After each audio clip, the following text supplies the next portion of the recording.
So hello and welcome to MR classes guys. So आज की इस वीडियो में हम देखेंगे, ठीक है। तो तुम्हारा देखो डेम्स के जो लाइक एक स्कूल का है, डिप का इंग्लिश मीडियम स्कूल का, उसका जो प्रीबोर्ड हुआ था ना, उसका आंसर्स करेंगे, ठीक है। तो प्रीबोर्ड्स का जितना भी बोला ले लो कि कंप्लीट बोर्ड का पेपर, ठीक है, ले सकते हो। ये प्रीबोर्ड बोला जा रहा है जो कि हर स्कूल कंडक्ट करवाता है अपना बोर्ड स्टूडेंट के लिए, ठीक है। मतलब बोर्ड्स के पहले तुम लोग प्री बोर्ड देते हो और फिर उसके हिसाब से तुम लोग देखते हो कि तुम लोग का पोजीशन कहाँ पे है, तुम लोग कितने लाइक ये हो प्रिपेयर्ड हो, ठीक है।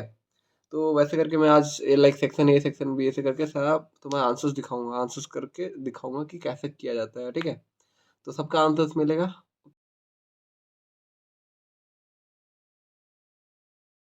सेक्शन ए का फर्स्ट क्वेश्चन है, तो मैं क्वेश्चन में दिखा दूंगा, फोटोज भेज दूंगा, ठीक है। वहीं पे तुम लोग को मतलब क्वेश्चन आंसर से पहले तुम्हें फोटो मिल जाएगा क्वेश्चंस का। ओके। सो मैं बोलूँगा कि जितने भी क्लास 12 के स्टूडेंट थे उन लोग के लिए पक्का बेनिफिट होगा, क्योंकि मैं एक कंसेप्ट के साथ बताऊंगा इसको, ठीक है। इस ये क्वेश्चन करने में जो कंसेप्ट यूज हुआ होगा मैं सब कुछ अच्छे से डिटेल में बताऊंगा। ओके। तो पहला क्वेश्चन क्या है, देखो। If A and B are matrices of same order, then A transpose B minus B transpose A is a dash matrix. मतलब ये कौन सा टाइप का मैट्रिक्स ये होगा, ठीक है। तुम लोग क्वेश्चन में पढ़ सकते हो, तुम्हें क्वेश्चन दिख रहा होगा, ठीक है। सिमेट्रिक ऑप्शंस में था, ठीक है। तो अब हमें चेक करना है कि ये जो ए एंड बी तुम्हें क्या दिया हुआ है, कोई भी मैट्रिक्स है, ठीक है। अब सेम ऑर्डर का ए एंड बी का दोनों मैट्रिक्स जो है उसका ऑर्डर सेम है, बिल्कुल समझ में आया। अब बोल रहा है कि ये क्या होगा, बताओ ये कौन सा मैट्रिक्स होगा। सिमेट्रिक होगा, स्क्यू सिमेट्रिक होगा, नल होगा, आइडेंटिटी होगा, कौन सा ऑप्शन दिया हुआ है हमें। तो सिंपल है, देखो चेक करने का क्राइटेरिया क्या है, हमें पहले पता है कि देखो सिमेट्रिक मैट्रिक्स क्या होता है, जिसका A transpose is equals to A होता है, हाँ कि ना। क्लियर है। और स्क्यू सिमेट्रिक क्या होता है, ये सिमेट्रिक का कंडीशन है, सिमेट्रिक का, ठीक है। और स्क्यू सिमेट्रिक क्या है, अगर ए मैट्रिक्स लोगे उसका ट्रांसपोज करोगे तो माइनस ए के बराबर आएगा। ये होता है स्क्यू सिमेट्री का कंडीशन, ठीक है। क्लियर है। और आइडेंटिटी तुम्हें पता है कि ए इज इक्वल्स टू आई हो गया, आई फॉर आइडेंटिटी। आइडेंटिटी का तुम्हें पता है कैसे होता है, ठीक है। चीज क्लियर है ना। अगर 3 क्रॉस 3 का है तो 1 0 0 0 1 0 0 0 1, ये आइडेंटिटी है। नल मतलब तुम्हारा क्या होता है, नल मतलब जीरो, मतलब सारा जीरो होगा। अगर 3 क्रॉस 3 का मैं बोलता हूँ तो सारा मतलब सारा एंट्रीज जीरो होगा, ठीक है। ये चीज़ क्लियर है। और ए यहाँ पे जो मैं दे रहा हूँ, यहाँ पे कोई भी एक मैट्रिक्स है, क्लियर है ना। कोई भी एक मैट्रिक्स ले रहे हो 3 क्रॉस 3 ऑर्डर का, मैं यहाँ पे लिया इस कंडीशन में। तो वैसे करके हमें चेक करना है कि ये जो होगा ये कौन सा मैट्रिक्स होगा, किस टाइप का होगा। तो सिंपल है, देखो हम लोग अगर सिमेट्रिक या स्क्यू सिमेट्रिक कर रहे हैं तो हम लोग पहले जो भी मैट्रिक्स दिया रहता है उसका ट्रांसपोज करते हैं, या फिर देखते हैं कि वो किसके बराबर। अगर ए के बराबर आ गया तो तुम्हारा वो हो जाएगा सिमेट्रिक। अगर ए ट्रांसपोज निकाल रहे हो, अगर आंसर माइनस ए के बराबर आ गया तो स्क्यू सिमेट्रिक। क्लियर है। आइडेंटिटी के लिए ये, और जीरो मैट्रिक्स के लिए ये, नल मैट्रिक्स इसको बोलते हैं, ठीक है। तो हम लोग चेक करते हैं, हम लोग ये देखो इसको पूरा कंप्लीट चेक करना है। तो ये कंप्लीट हम लोग इसको एक मैट्रिक्स मानेंगे, ये माना मैं, ठीक है। ये इसका ट्रांसपोज करेंगे, ठीक है। ट्रांसपोज किया मैं। अब फिर देखेंगे कि सॉल्व करके तुम देखना कि क्या आ रहा है।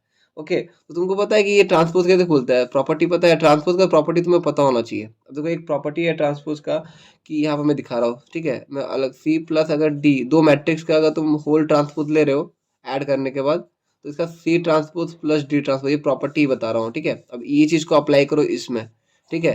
तो क्या हो जाएगा, मतलब ये ट्रांसपोज इसमें भी चला जाएगा, इसमें भी चला जाएगा। बोलने का मतलब क्या है कि ए ट्रांसपोज बी का whole transpose minus B transpose A का होल ट्रांसपोज, ये ट्रांसपोज इसमें भी चला गया, इसमें भी चला गया, ठीक है। अब नेक्स्ट क्या है, देखो अब हम लोग क्या, हम लोग को और एक तो प्रॉपर्टी क्या पता है, देखो प्रॉपर्टी के लिए मैं ऐसे कर रहा हूँ, ठीक है। अगर तुम्हें पता है ना, अगर सी और डी ऐसे है होल ट्रांसपोज, मतलब मल्टीप्लाई हो रहा है, उसका ट्रांसपोज निकालना है, तो पहले डी का आ जाएगा ट्रांसपोज, फिर सी का आएगा ट्रांसपोज। चीज क्लियर है। बताओ ये चीज़ पता है कि नहीं पता है, ये चीज़ पता होना चाहिए तुम लोगों को, तभी जाके क्वेश्चन सॉल्व कर पाओगे। तो देखो अभी हम लोग ये ट्रांसपोज खोलना है, हमें ये ट्रांसपोज क्या करना है, खोलना है। तो ये मतलब में क्या जाएगा, ये पहले बी में जाएगा, बी ट्रांसपोज, और फिर ए ट्रांसपोज का होल ट्रांसपोज, ठीक है। क्लियर है। क्योंकि दोनों में जाता है, डी ट्रांसपोज भी होगा, सी का भी ट्रांसपोज, मतलब जो भी एलिमेंट होगा उसका ट्रांसपोज होगा, बट उल्टा, पहले डी आएगा फिर सी आएगा, देखो। क्लियर है। अब नेक्स्ट क्या है, माइनस सिमिलरली यहाँ पे भी डालो, तो ये जाएगा क्या, ए ट्रांसपोज और बी ट्रांसपोज का होल ट्रांसपोज, ठीक है। क्लियर है। अब तुमको और प्रॉपर्टी पता है कि अगर सी ट्रांसपोज का होल ट्रांसपोज करो तो ये आंसर सी आता है, तो यहाँ पे अप्लाई कर दो। क्लियर है ना। देखो ये तो प्रॉपर्टी बता रहा हूँ जो डबल लाइन दिया हो, ठीक है, कि ये प्रॉपर्टी तुम लोगों को पता होना चाहिए, तब जाके क्वेश्चन सॉल्व कर पाओगे। अच्छा रुको, तुमको दिख नहीं रहा था क्या, ओके ओके, सॉरी सॉरी। ठीक है ना। तो अब देखो क्या आ जाएगा तुम्हारा, तो यहाँ पर तुम्हारा आ जाएगा क्या, बी ट्रांसपोज, ए ट्रांसपोज का ट्रांसपोज क्या हो गया, ए हो गया। और यहाँ पर माइनस ए ट्रांसपोज, अब बी ट्रांसपोज का ट्रांसपोज क्या हो गया, बी हो गया। चीज क्लियर है? बताओ, समझ आया ना? ये चीज क्लियर है ना? बोलो। अब नेक्स्ट क्या है तुम्हारा, देखो सी, अब क्या करने का कि अब तुम्हें देखना, इसको देखो और इसको देखो। देखो यहाँ पर पहले ए ट्रांसपोज बी है, देखो यहाँ पे पहले ए ट्रांसपोज बी है, और यहाँ पे ए ट्रांसपोज बी बाद में है, और यहाँ पे बी ट्रांसपोज बी बाद ए बाद में है, यहाँ पे बी ट्रांसपोज ए बाद में। मतलब मैं अगर इसको ऐसे लिखूं, इसको मैं अगर माइनस कॉमन ले लूं, अगर इसमें माइनस कॉमन ले लूं तो क्या बन जाएगा मेरा, A transpose B minus B transpose A. तो देखो क्या मिल गया, ये मैट्रिक्स देखो, इसका ट्रांसपोज किया और आया क्या, माइनस ऑफ दिस। देखो अंदर का दोनों का एलिमेंट देखो सेम दिखेगा तुम्हें, ठीक है? तो ये प्रॉपर्टी कौन सा हो गया, देखो ये प्रॉपर्टी हो गया, अगर ए ट्रांसपोज किए तो माइनस ए आया, इसलिए अब ये कौन सा मैट्रिक्स हो गया, so the matrix is skew symmetric. Clear है ना? बताओ, स्क्यू सिमेट्रिक्स मैट्रिक्स, क्लियर है? तो ये हो गया पहला का आंसर, ठीक है? वैसे करके अब चलो सेकंड का करते हैं ना।